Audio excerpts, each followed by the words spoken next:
everyone. My name is Dr. Sarah Lynne Bowman from Uppsala University.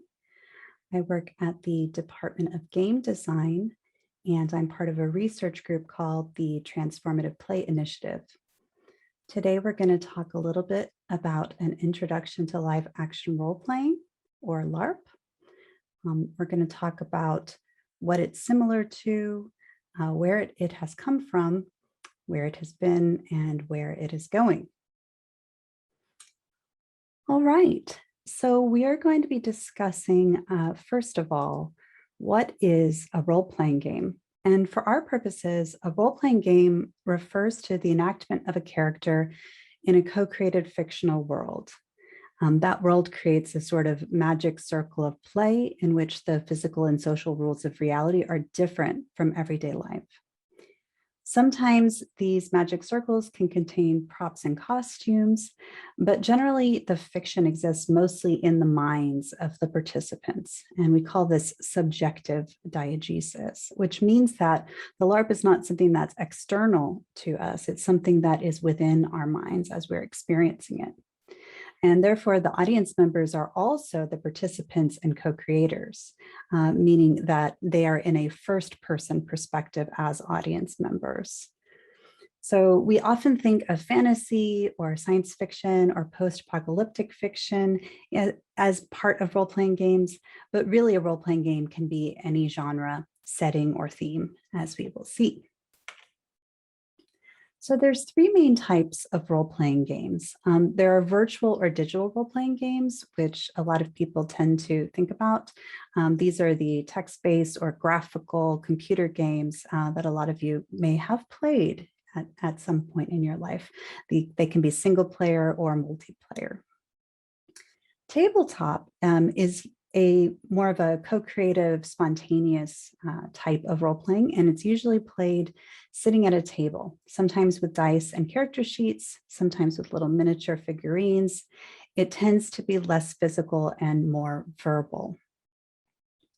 And then there's live action role-playing games, which we'll be talking about primarily today, also called LARP. And those tend to be more physically embodied forms of role-playing. And sometimes they have costumes and props and special locations, but not always. Now I'm going to make a bold statement, which is that you have probably played a LARP at some time in your life or something like it. And I'm going to give some examples that you might find familiar. And I call these sort of cousins forms of LARP, meaning that they are similar to LARP, but they are adjacent. Some of them predate LARP and some of them run alongside it. So the most common one that most people can relate to is childhood pretend play. And that's a spontaneous co-creative expression based on emergent playfulness, and it sometimes includes role enactment. Now, this definition is very similar to the definition of LARP, as we'll see.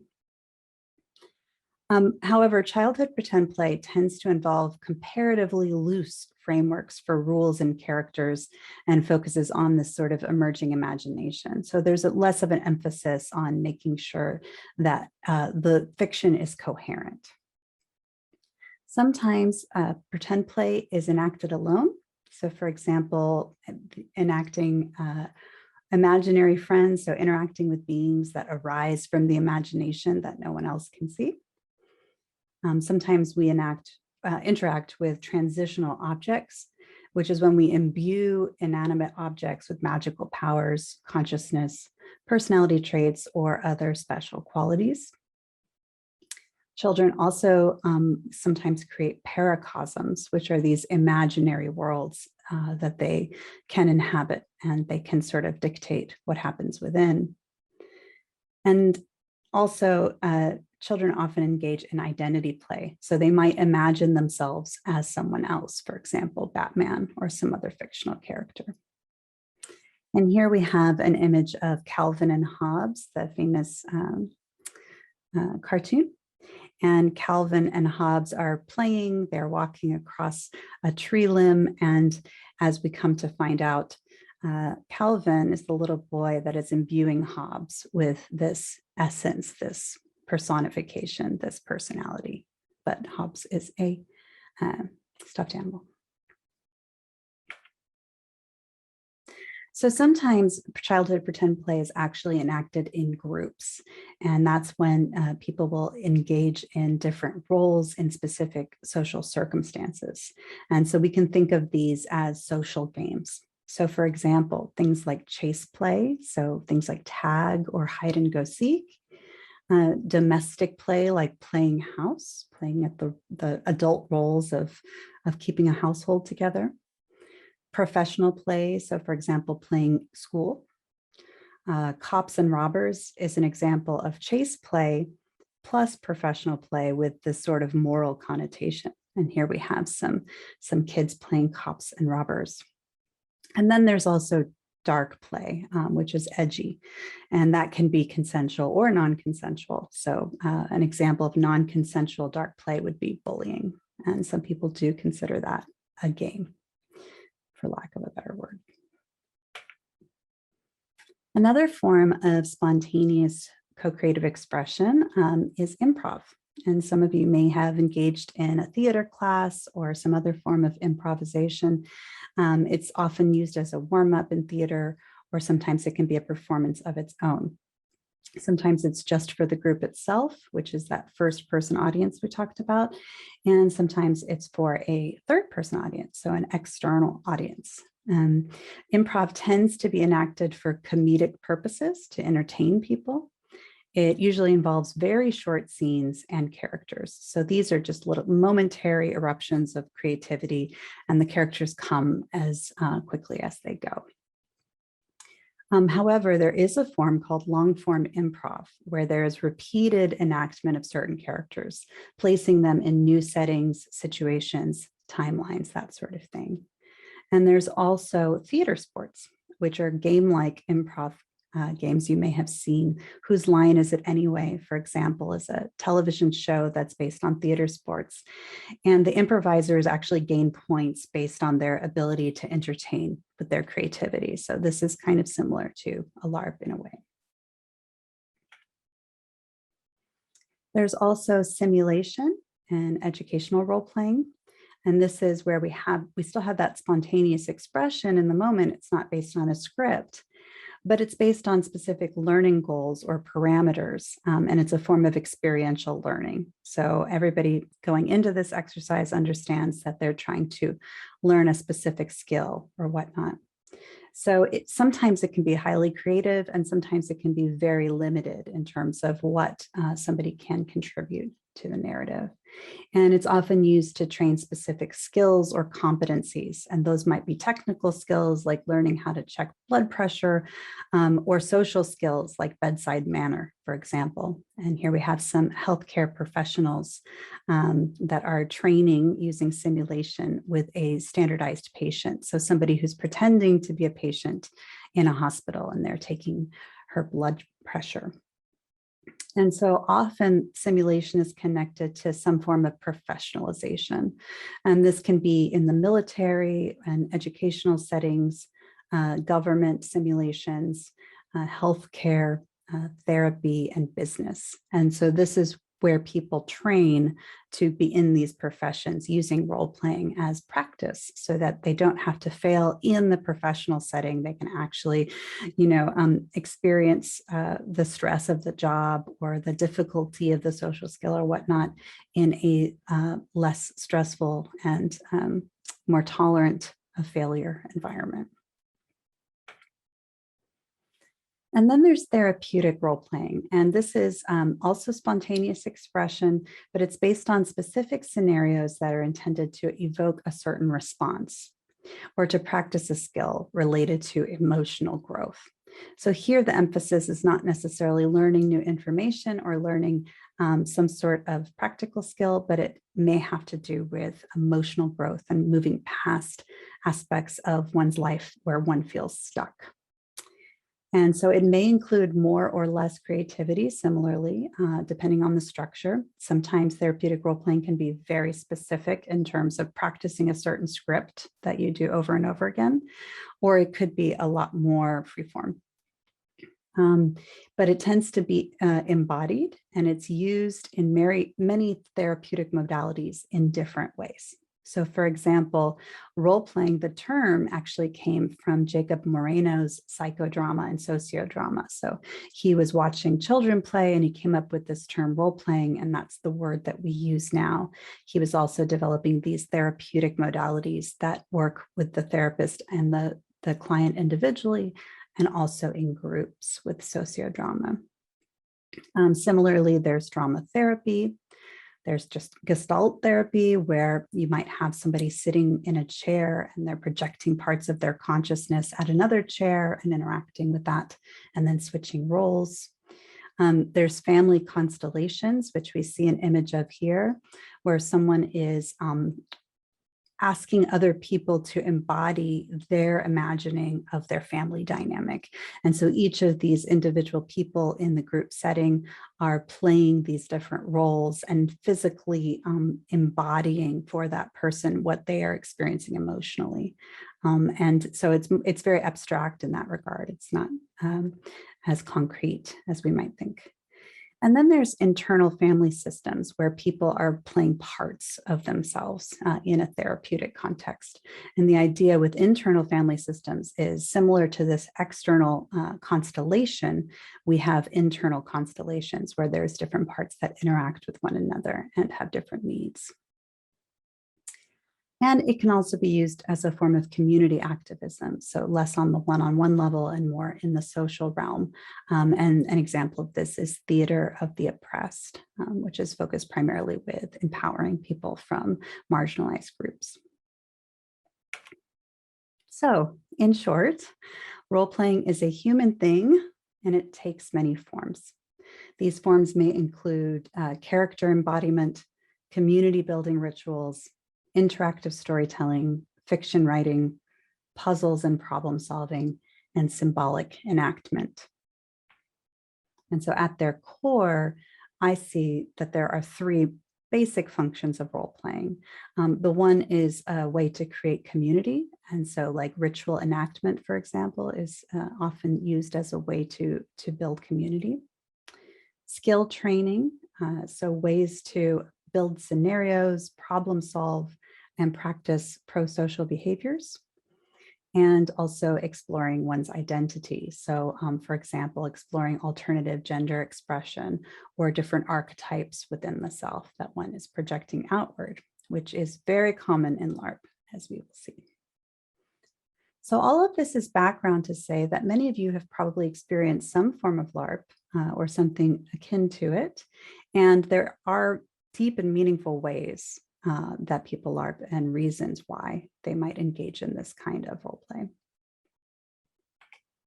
So how did LARP emerge? If all these other things are happening, what makes LARP special? What makes it unique? When did it happen and how did it evolve? So we tend to really look at the 60s and 70s primarily as the time when LARP started becoming an important sort of way of enacting story, enacting fiction. And the reasons for that are the Lord of the Rings trilogy, which came out in the 50s, but really gained a lot of traction in the 60s, particularly in the United States and in Russia and other places. Very, very popular fantasy series by J.R.R. Tolkien. And this also influenced the development of Dungeons and Dragons, although the creators would claim it didn't. And that was released in 1974. And Dungeons and Dragons is a tabletop role-playing game where people enact different fantasy characters within a particular setting, and they go through various challenges, they solve puzzles, they defeat enemies, and that sort of thing. So here we have images of Stranger Things, characters from Stranger Things playing Dungeons and Dragons, a famous television show. We also have images from the Lord of the Rings series, film series that came out. So probably what most people think of when they think of LARP is boffer Larp. And by boffer Larp, we are referring to physical combat with weapons, often made out of foam, which is why they're called boffers. Now, not all LARP uses boffers. Sometimes there is LARP out there that uses real weapons, but for the most part, the idea is that foam is a lot safer. And so Boffer Larp may have some sort of adventure or quest attached to it, puzzles, problem solving, and strategy. Sometimes there are factions of characters that each of those groups have their own collective goals, often in opposition with one another. And there may also be individual characters that have specific abilities and also specific limitations within the setting. And so, a lot of the focus is on combat, but not always. It really depends on the LARP group. There are some LARP groups that are extremely focused on the combat, and that's the primary activity. And I would count things like Dagahir and Amped Guard as those kinds of LARPs. But then there are other LARPs that are much more role play focused and community building focused, where combat is a part of it, but one can immerse themselves for an entire weekend into the fiction without ever engaging in any kind of combat. And Dystopia Rising, which is a post-apocalyptic zombie LARP, is an example of that, as well as many fantasy LARPs. So some of the first fantasy LARPs, Boffer LARPs that came out were Treasure Trap in the UK in 1982. There was Nero in the United States in 1986. There were Hobbit games in Russia from 1991 on. And this was not influenced by Dungeons and Dragons, but rather by Tolkien, as I mentioned before. And these were sort of communal spaces where people were enacting Tolkien stories together out in the woods. And then nowadays we have Drachenfest in Germany, big fantasy LARP, also Conquest of Mythidia in Germany.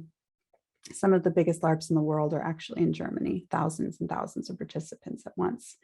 And then, as I mentioned, Dystopia Rising in the United States that has many different groups in different states, and one can play their character in each of these different groups. And here we have an image from a Warhammer Fantasy LARP. Warhammer Fantasy is a tabletop game that was made into a LARP in Russia. And this is an image from 2018 of people, one person in armor wielding a giant hammer, and then other armored individuals that are looking heroic and strong. All right. And so Boffer LARP can also contain artistic expression, so crafting and performance. Like I said, it's not always just combat. There can also be reenactment of realistic or fantastical heroic events. There can be cultural activities related to realistic or fantastical societies. And then there can be political play with social hierarchies. So here we have a faction called the League from Empire LARP, which is a huge LARP in the United Kingdom. And they are engaged in a dance. So they have sort of, one has a masquerade mask on, and the other one is dancing with that person. And they look very fancy.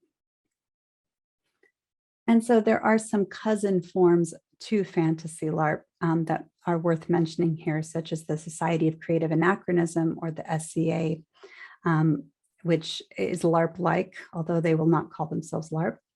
Renaissance festivals, historic reenactment, and cosplay. But to greater and lesser degrees, each of these groups will have more or less character enactment. And that's really, I think, what makes something strongly a LARP is this, this enactment of the character. Although, as I mentioned, for sport LARPs like Amtgard, the character is a less important factor than the actual physicality of the game, but it's still considered a LARP. So as you will see as we move along here, there's lots of different things that fall under these categories, but they sometimes contradict each other. So we try to have as broad a net for the term LARP as possible, so as many people who engage in LARP feel included by that term, should they want to be.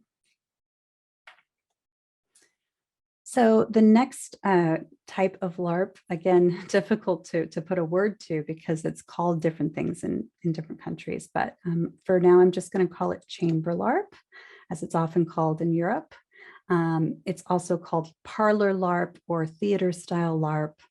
In the UK, it's called Freeform, which is a little confusing, as we'll see later. Freeform means slightly different things in other places in the world.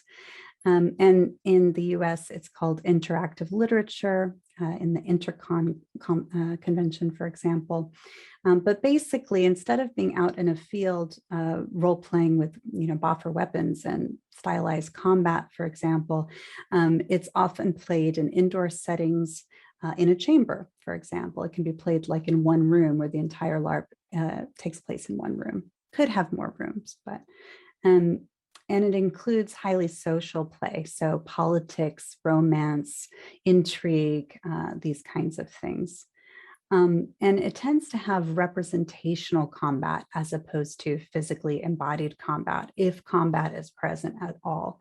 So an example of that is in Vampire the Masquerade, which is probably the second most popular LARP out there. Mind's Eye Theater is the most common type of vampire LARP out there, and they use a rock, paper, scissors mechanic to see if someone wins at combat or not. So that's not actually hitting each other, but symbolically representing that through the mechanic. And again, they have indoor locations as opposed to outdoor play for the most part. Sometimes they have elaborate storylines that last, several hours or even days or months or years. For example, here we have an image from The One World of Darkness, Vampire Chronicle. This particular image is of a vampire sort of snarling at the camera from 2013. But One World of Darkness has had a long-running campaign that I believe has lasted almost 2 decades now. So the same characters for that long. So that, as you can imagine, over the years, it becomes a very elaborate and complex storyline.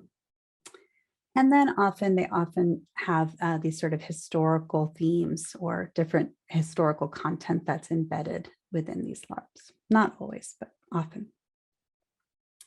So again, White Wolf LARPs such as Vampire, also Werewolf and other games. And then Intercon, which is an interactive fiction convention in the US that since 1986 has been running various short parlor LARPs, often with very complex character sheets and costuming and things like that. And then worth mentioning is Czech Chamber LARP, which is just one of many incredible LARP communities that, for example, since 2004 have been running the same scenarios over and over again. So there's a lot of people that have played these scenarios. And then there's this category that I'm going to call collaborative LARP. And the reason I'm going to call it that is because often it gets regionalized by the terminology that we use. And the most important thing about collaborative LARP is that it focuses on collaborative play instead of competitive play, meaning that the participants are working together to create a shared narrative. So sometimes you'll hear it called emergent or progressive or Nordic inspired LARP. Nordic LARP as a sort of genre, if one can even call it that, it's more like a grouping or a discourse community of people who have similar aesthetic goals, is very focused on collaboration and on this shared story. So the idea is that often people are playing not to win, but playing for the drama, playing for the story. They're playing to lift each other up or playing to lose. So playing to have a very intensely negative experience as their character, but that ends up being a positive experience for them. And so there's an emphasis on intense physical and emotional experiences and helping build each other towards those. And often there are little to no combat resolution mechanics or any kind of social resolution mechanics. So it's very focused on actually being in the embodied state with one another. And it may also contain, for example, 360-degree immersion LARPs, where they have these very highly realistic locations and props and costuming, where there's a very strong aesthetic focus on immersing oneself completely in the environment in order to feel greater immersion into the character and into the story. And often there may be also socially realistic settings based around serious themes. So there could be erotic LARPs have become pretty common in the last 10 years or so. LARPs that are based on oppression, on suffering, on experiencing things that, others who are marginalized might experience in life, and having greater perspective and empathy for those people having had that experience is often the goal. And so here we have a soldier that is trying to stop a citizen from moving forward. And this is from Halat Hazar, which was first run in 2013, which is a Finnish and a Palestinian collaboration about occupation, where the premise is that Finland has been occupied. And this is a socially realistic LARP based on the experience of Palestinians, but reframed so that Finnish people can have the experience in collaboration with people who are from that lived experience. And then being able to reflect and hopefully create some activism around helping people who are in similar kinds of situations. And then we have Blockbuster Larp. This is often, I think, what people nowadays might think of when they hear the word LARP, simply because there was a lot of media attention around Blockbuster LARPs in the last 10 years.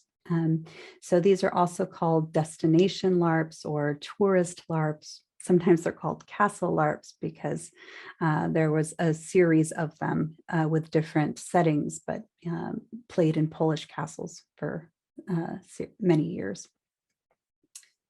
And the idea here is that it has similar to that 360-degree illusion, and it's also in this highly desirable location. So castles or battleships or really beautiful universities that have gorgeous cathedrals with stained glass windows, that sort of thing. So the idea is that if one would normally go on vacation and spend money staying at a destination, instead they would go and they would LARP for the weekend at a destination. And the settings for these LARPs thematically are often similar to, but not exact replicas of, Harry Potter, Battlestar Galactica, and other recognizable IP. Also Game of Thrones, as we will see. And there tend to be very high production values, sort of akin to a movie set, so that one could experience what it might be like to actually go to Hogwarts, not just to imagine it if one is a Harry Potter fan, for example. And oftentimes these LARPs have what has been called brute force design, meaning that many staff members and players are creating plots, and there's just a lot of things happening. So there's always something for people to be caught up in, sometimes perhaps excessively to the point where they have difficulty focusing because there's so much going on. And here we have a photo from College of Wizardry, The Challenge, which was held in 2017 in Germany. And this is a Harry Potter style LARP that included multiple wizard schools all together. So we have two wizards sort of overseeing the students and giving a speech to the students in this beautiful castle. And so these wizard schools were actually in different locations. So there was one that was located in Poland, there was one in Germany, there was one in England, and there was one in the United States. The one in the United States was called New World Magischola.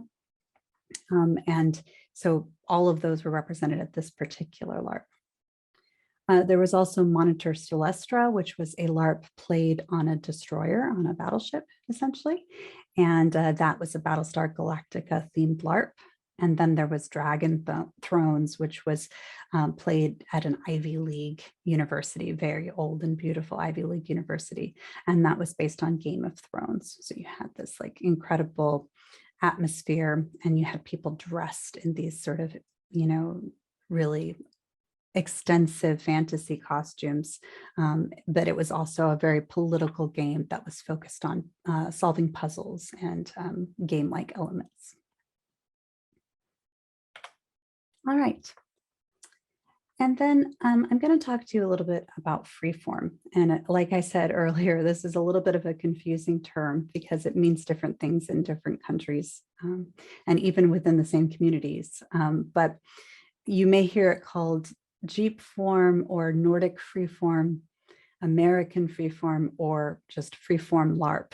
Some people don't think LARP should be attached to it because it is kind of a LARP and tabletop hybrid. It has characteristics of both.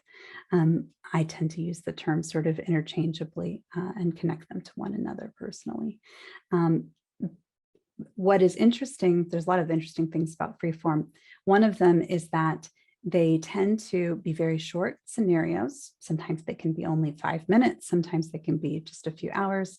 They have little or no costuming, and they are played in what we would call neutral locations, meaning like a classroom, for example, can all of a sudden be a freeform space, which kind of goes to show that all of this immersion, this 360-degree illusion, and all of these props and things, they can definitely help people to feel immersed in the fiction.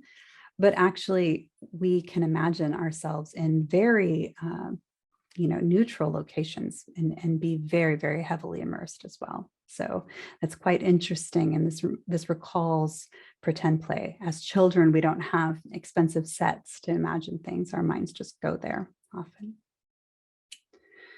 And so these scenarios often are heavily facilitated by a game master, and that person sets discrete scenes that form a tightly structured narrative. Again, this isn't always the case, but it often is. So it's much more directed than many LARPs are in terms of heavy facilitation hand.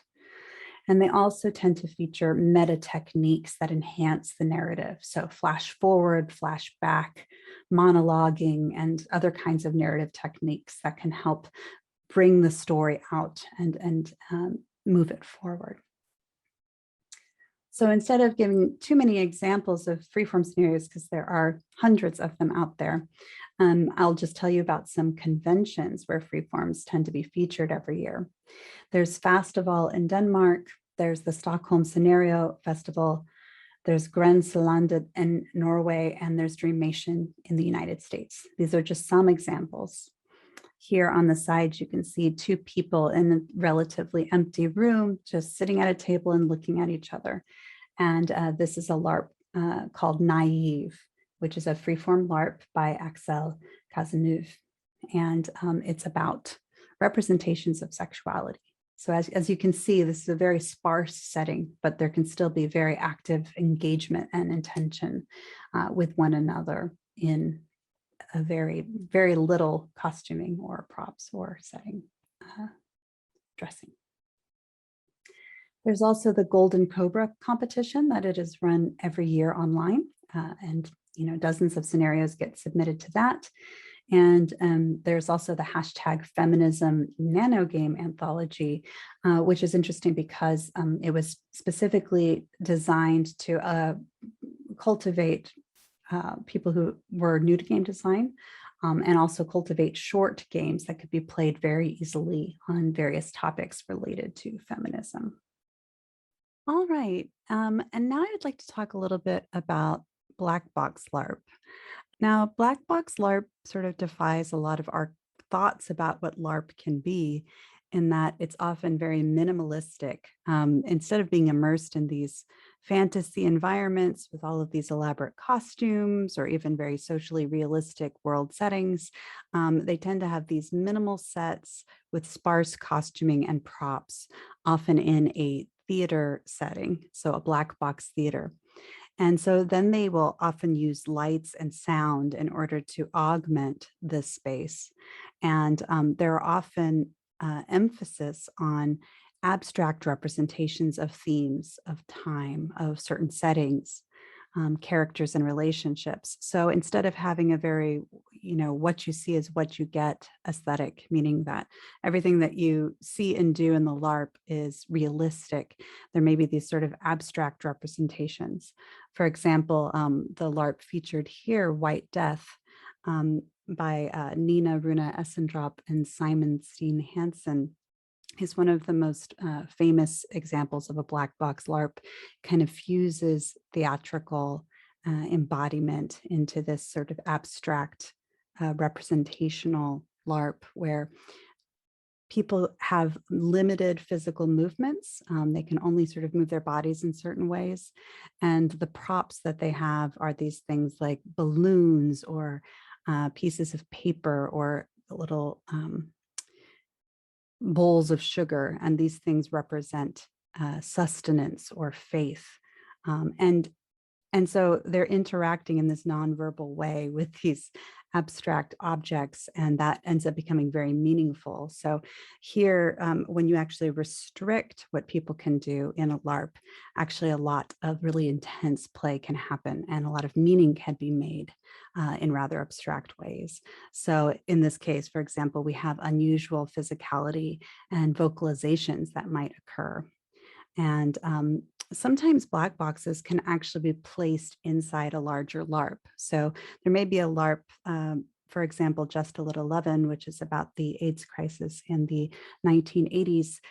It's a LARP that takes place mostly in real time, meaning that, they're at a party and the party lasts for one day. And for the most part, the action takes place within that framework. However, there's also this meta room called the black box in that particular LARP that uses some of this theatrical setting in order to allow people to play scenes that maybe occurred in the past or in the future. It could be a dream sequence. It could be, someone's worst fears, that sort of thing. So sometimes black box LARPs will be embedded within a larger LARP structure. And some examples, like I said, White Death, which is about the human struggle during life for survival, and then the sense of peace after death. There's also Delirium, which is about love and madness in this asylum. And this was a really interesting black box LARP where the lights and the sound were used in order to create a sense of madness in the players. So for example, they would have vocalizations that the players would be making recorded and then play them back on a loop in the soundtrack within the black box in order to create this soundscape that was quite surrealistic. And then in Saraband, which is one of my favorite LARPs of all time, the lights and sound and movement are used in such a way that they're able to create this abstract representation of this Parisian cafe in the late 19th century, turn of the century. And the constraint of Saraband is that you can only communicate through art, and you can only communicate about love, beauty, freedom, and truth, because those are the only things worth talking about in this setting. So these are just some examples of black box LARPs and what they can do.